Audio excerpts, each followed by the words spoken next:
Did you know that many cleaning products today in the United States contain harmful chemicals that are bad for the planet, humans, and animals?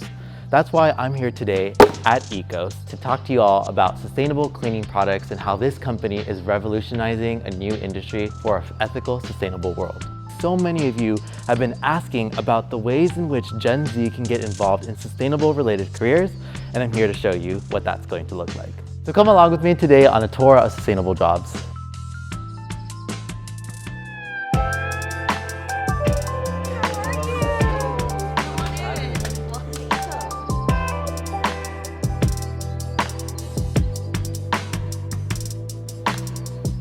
So Jenna, we're here today at the ECOS lab where all the mad scientists come together. And I'm really interested to know what exactly do you do here and what is it that we're going to learn today?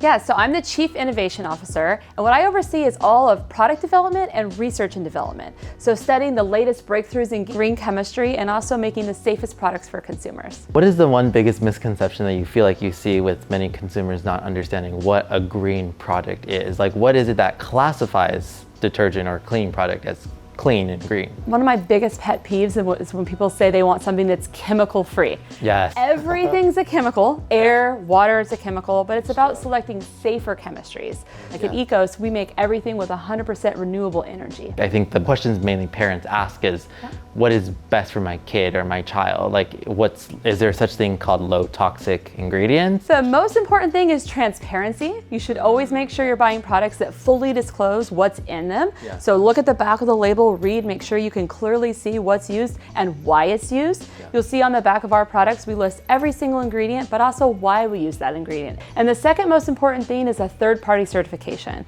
You want to know that somebody else is certifying the products. For us, we use the EPA Safer Choice program. If someone wanted to come into the lab today and they're like, I want to know how detergent's made because I want to make sure that the ingredients that are being used are actually clean, how do you guide them through this process? Well, one of the things we really focus on is quality. So I'd love to show you a little bit more about quality and how we make sure every bottle is safe and up to our standards. I got our new intern for you ladies. All right, so we have you here in the lab, and I'd love to show you a little bit about quality control and have you help me run some tests. So as I mentioned, we use naturally derived ingredients. That creates a little bit of a challenge for us, because if you can imagine every coconut tree is a little different, that means that the surfactant made from coconut oil has a little bit of variance. So really the trick as a green chemist is making sure every bottle of ECOS feels exactly the same. Quick quiz, what's the first physical interaction that a consumer has with laundry detergent when they get it home? The smell. The smell, exactly. So the first thing we're checking for is the olfactory profile, and our chemists are absolute expert on the exact smell of our lavender. The viscosity or the thickness has to be a certain spec for you to feel like it's quality. So we're so obsessed with the pourability or viscosity, we actually test it two ways. The first one is right here. This is called a Brookfield viscometer. And what it's giving us is a pressure reading. So it's actually feeling the tensile strength of the molecules in there to tell us how thick it is. But it's so important we actually look at it two different ways. So I'm gonna have you help me with this one. So this is called a Z-cup. And what you're gonna do is, when I say 3, you're gonna pull it straight up and hold. 1, 2, 3, go. All right. So you're gonna hold steady. So what we're looking for now is I'm visually seeing how it's draining, but since this is a fixed volume, I'm also seeing in seconds how long it takes to drain. So if it's too globby or stringy, it'll slow production lines down. We won't get orders out on time. So this has to be exactly right. And what you'll see if you lean down is we're looking for a snap, and it should be pretty pronounced. And as soon as you see it, we'll stop the stopwatch, and that will be our reading in seconds. There we go. Awesome job. Thank you. So minute 40. This one's actually thicker than I want it. So this would be one I'd go back and resend it. So it's closer to a minute. So even usually a minute is the average that you want to get. For this formula, a minute is just right. So if it is wrong, we don't just go back and dump extra stuff in there to make it right. These are surfactants that are anionic, so they respond to pH. Every system's different. Some systems higher pH, higher viscosity, some is the opposite. So we keep ours right in the neutral range. You can see we're at 6.9, and that's for two reasons. One is that it makes it safer for skin. So we are hypoallergenic, which means we work with dermatologists to test the safety on skin, but it also makes it less reactive in the environment. Oh, interesting. And I think hypoallergenic is so essential for a lot of people that have skin-related diseases or genetic diseases, because a lot of detergents can sometimes be toxic for the body. Yeah, and a lot of our customers find us because they have eczema or they have skin sensitivity. And we use safer preservatives. We don't use parabens, we don't use formaldehyde releasing preservatives, and that ensures that the soap has great shelf life, but without some of those toxic ingredients that are harmful. Every chemical has its own signature and what it does to the environment as well as the human body. We created a great resource on our website. It's called The Nasties. I'm really excited about it. Consumers can check the ingredients they're using, find out if they're good or nasty, and avoid them if they want to. Let's say I want to create a new formula for a new product line.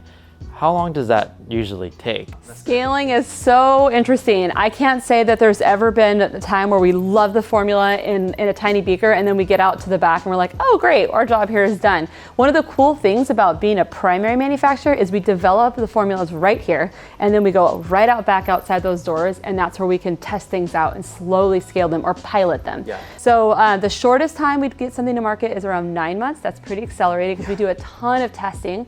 Also with external labs, we make sure that it passes safer choice, testing the dermatology aspect with hypoallergenic. But 9 months is the shortest, but there's projects I've been working on for 10 years that are not ready yet. Just still studying them, still perfecting them. Can't wait to hear about those. Yes, hopefully soon.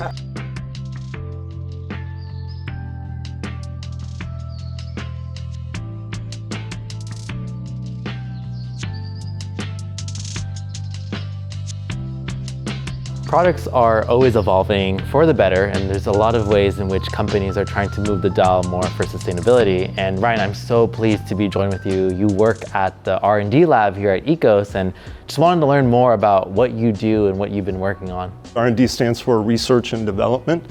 And what we do there primarily is mostly formulation work. So we're dealing with the ingredients that are in all of our products. So we're constantly looking at the materials to make sure that we're using the best choices possible as far as the sourcing. So we're looking for plant-based materials. We're looking at the safety profiles for all of the ingredients as far as how they can affect human beings, pets as well, and then also the environment, of course. So let's talk about the products, for example. So a lot of the products that ECOS has is what you would say plastic, or some of the products that you have right here, like for example, says plastic-free packaging. So what is the consensus around ECOS and its uses of packaging and efforts to reduce plastic? That's a high-level company objective that we have strategically for the years coming up, is to try to make a dent in basically the world's supply of plastic availability for consumer products. One of the biggest misconceptions I kind of want to bring up is this conversation that PVAs are bad for the environment. Can you kind of talk more about the nuance behind it? Because I think there's been a lot of campaigns that have been launched saying PVA is plastic and it's bad and it doesn't biodegrade in our waterway system. So back in the 90s, we'd seen some research that had been done around this type of material, and some of the studies at that time, so this would be 25, 30 years ago, were demonstrating that there seemed to be some concerns with regard to using this type of material, specifically around the area of biodegradability. Over the years now, and since the larger organizations, the larger companies that are out there selling consumer laundry products in mass, the rigid plastics like HDPE, polyethylene terephthalate, which is PET, those plastic materials are rigid, they're not water soluble, they won't dissolve in water. Those will contribute to the creation of microplastics. Many young people want jobs in green career related industries, and I know that for a lot of recent grads, they're usually often conflicted of where they should be working, specifically in the science and research and development fields. And I know that for you, you're working at this purpose-driven company now that's trying to really move the dial within the cleaning industry. What would you give advice to those young people, and also how was your journey to get here? In recent times, it seems to me that attention is on the increase, and that trajectory is continuing as far as people paying more attention to these kind of what I would deem to be fundamentally important to kind of human existence topics and issues of safety and pollution.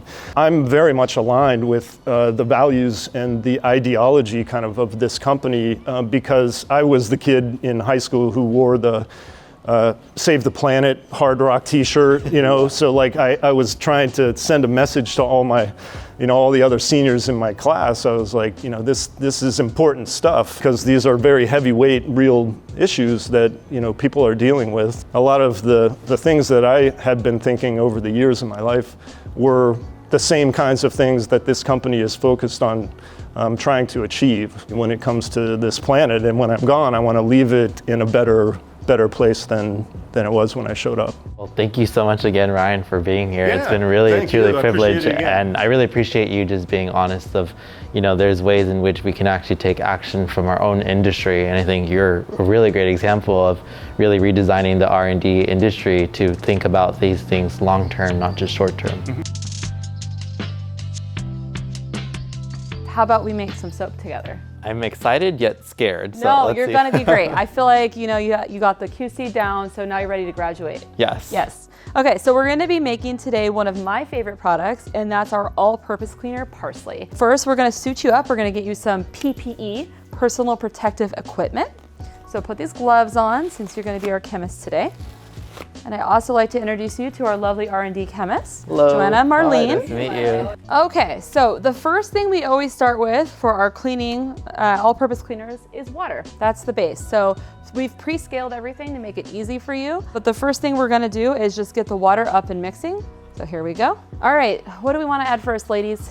So we're going to start with our preservative, which is potassium sorbate. So we're going to go ahead and, do you want to add it? Yes. Okay, so easy does it, and watch the blade. You just wanna put it into the side and sprinkle it in. All right, the last step's the best. You get to make it smell nice. So you're going to add 10 drops of parsley. Parsley. And this is a naturally derived fragrance, so it's a combination of essential oils and natural aroma compounds that make it smell really nice and fresh. Smells really good. Yeah. So about 10 drops should do it. If it's 11, it'll be okay.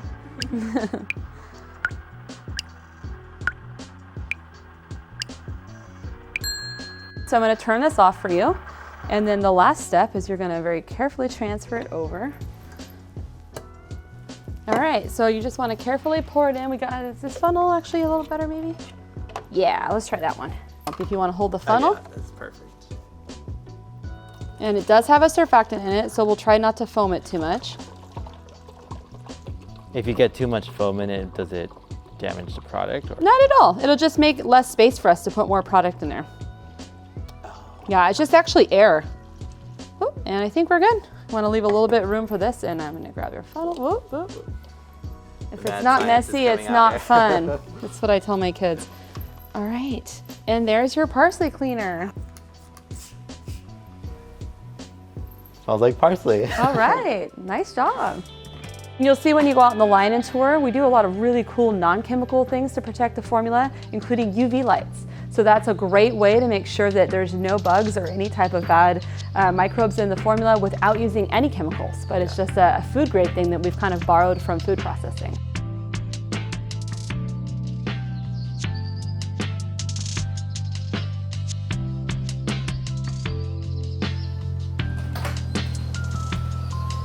Hi, Clydia. My name is Isaias. Nice to meet How are you. you? I'd love to learn more. What exactly do you do here, and how does that look like in your operations? Well, I'm a line lead. I've been a line lead for a few years already. Yeah. What I do out there is like I check our product, I check our labels, our bottles. I check that everything goes out perfect. I also check that no one gets injured. Okay. And then that my line is running smoothly and perfectly. Well, I would love for you to show me how to do it because I want to put myself on the line too. Cool. Let's go. Yeah.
One of the things that people usually ask is the manufacturing side, because I think we showed a case earlier that we were making the product, but then it takes time to actually, ship and pack the product. So what is your most favorite thing that you like doing in the manufacturing side?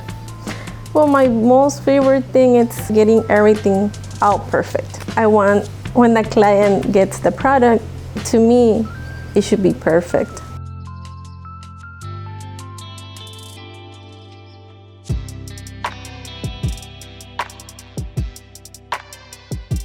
I want to show you a little bit about innovation and what we're thinking about at ECOS.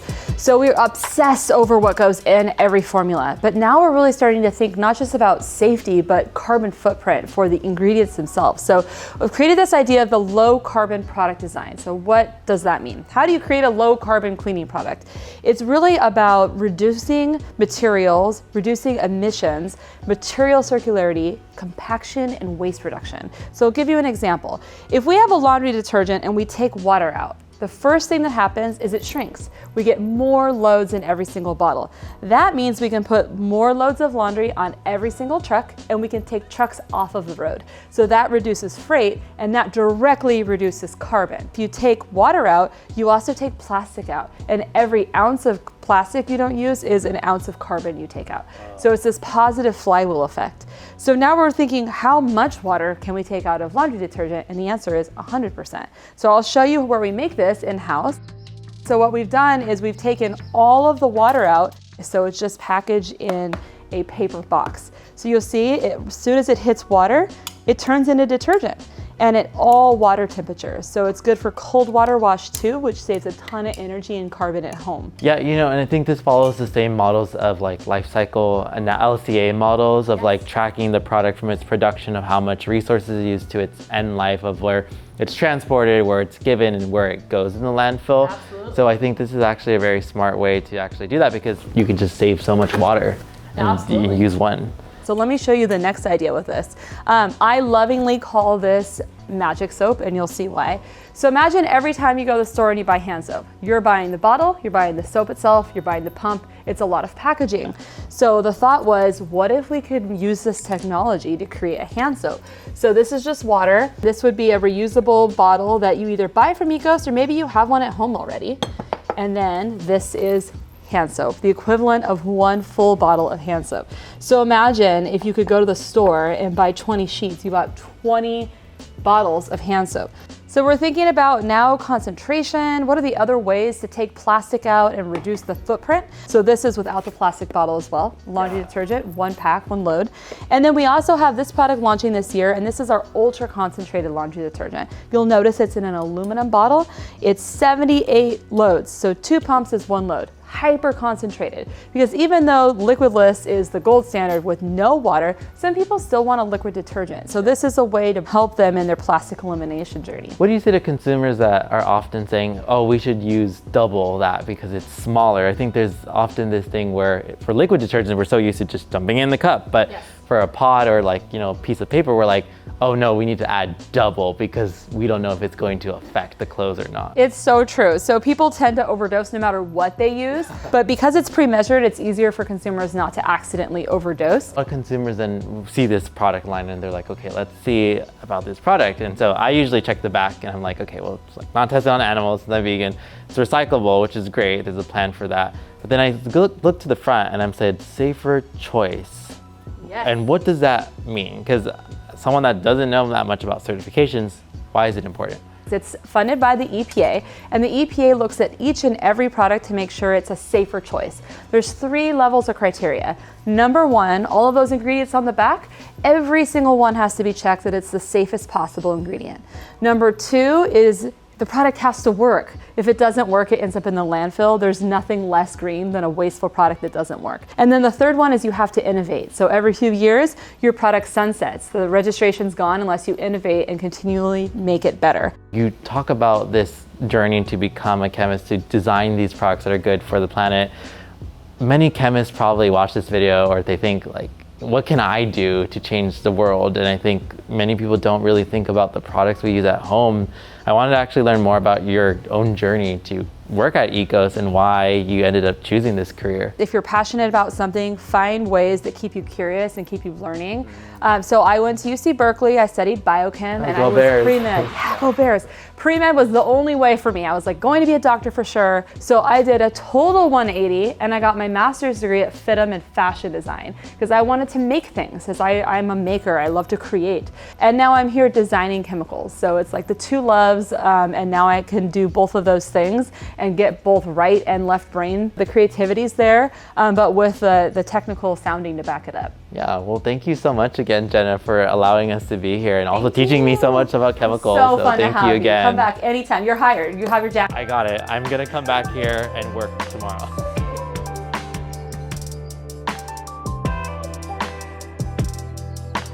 Well, it's so nice to meet you, Santos. Thank you so much again for being here. So I kind of wanted to talk to you about corporate sustainability and specifically what your role is here at ECOS. My role here at ECOS is educating our employees how to be sustainable, not only here at work, but also to take those sustainable practices and employ them at home. One of the things that many people tell me, especially employees, is that they're sometimes scared to ask their companies to be sustainable. And just touring around ECOS, not only is it inside the operations, but also in the exterior. I mean, I see recycling bins, I see composting, I see different alternatives. Can you talk more about those programs that are being offered and what employees are being offered when they join corporate sustainability programs? Sure thing. We have something called the Sustainability Passport, and that's to encourage employees to do sustainable small actions that will impact their work environment here. For example, we have a pallet garden in the back. It's an opportunity for employees who like gardening. We teach them how gardening itself can lower stress and give them a better focus on the rest of their day. What if I was someone that is new and I wanted to kind of pitch a new idea for the company in terms of a sustainability initiative? For me, one of the biggest things I love to do is challenging people how to grow their own gardens inside. So I know you mentioned the garden, and I know that you have this birdhouse here too. So I also want to learn more about how that intersects. This birdhouse is made of upcycled material. So we have a gentleman who comes in. He wanted to build birdhouses for our employees in order to promote wildlife. And what we do is once he brings them to us, we provide them with the seeds that they're gonna need, and then we give this out to the employees. Can you tell me more about the milestones that ECOS has achieved, specifically with the certification? So some of the milestones we have reached: carbon neutrality, water neutrality, zero waste platinum. Let's talk about carbon neutrality. What does that mean? Carbon neutrality means that we gather all our energy sources from renewable sources. Yeah. So most of our power comes from solar, but a lot of it also comes from wind. And so all of the power that we use to produce our product is eco-friendly. Water neutrality is similar to carbon neutrality. Right. But how do you define that when your products use water? We are water conscious. It's a way of rethinking how to use water wisely, not how not to use water, but how to use water in the wisest form of the word. And with the zero waste platinum, I'm very interested. What are the different tiers and what does it mean to be zero waste certified? Zero waste platinum was a huge milestone for us. And this was one of the hardest ones to get. We recycle everything from plastics to metals to paper to cardboard. So that means that we have very little waste ending up in our trash can. We also introduced composting. So composting became a part for our company to do even more. So we reached 95% waste reduction. That's where our platinum certification came in. A lot of people ask, what does sustainability mean to work in corporate? And I think it's such a very vague definition that's out there because there are people who can be sustainability in product management, in designing the products, to the manufacturing. What would you tell to young people that are trying to get into sustainability and maybe they have not really worked in a sustainability company but have been really interested in working for companies that have mission-aligned goals to save the planet? Most companies nowadays are looking for sustainability-minded people. When I started here, for example, it was really hard. People did not adopt sustainability. Before it was cool to be green, we started this and we faced a lot of pushback. But now, sustainability is mainstream culture. It's mainstream culture, exactly. What is the inspiration for you to continue doing this job, knowing the fact that our planet is constantly in a crisis today? I think it's hard for a lot of employees today to work for companies and think about the world is only getting worse. What do you tell people about that? When we meet with our employees, especially when we do our quarterly meetings, we try to educate them as far as seeing the world outside of your purview. I grew up in a third world country, and I got to see a lot of the devastation that, waste and not thinking about sustainable lifestyles brings to a country. And so when I came here to the States, I noticed that the kids would do this a lot, where they would throw the wrapper on the ground without a second thought. So that got me thinking, these kids have to be picking this up from somewhere. The more I saw it, the more saddened I became by it, because I was like, it's not that they don't have a place to deposit their trash, it's just that they haven't been taught to do so, and the importance of doing so. We only have one planet, and we have to take care of it, because we see the devastation caused worldwide.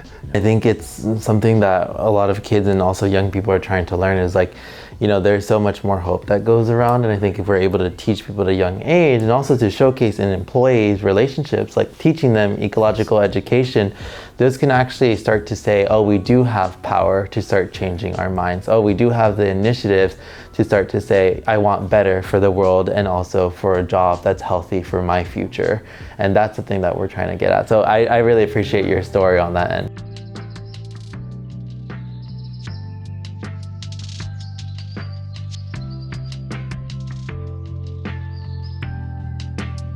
Well, there you have it. I didn't learn how to drive this electric forklift, but what I did learn today is that ECOS is paving the way for a sustainable cleaning company. From the production to the manufacturing to even corporate sustainability, ECOS is one of my brands that I approve today, and I hope you join me for the next episode on sustainable jobs.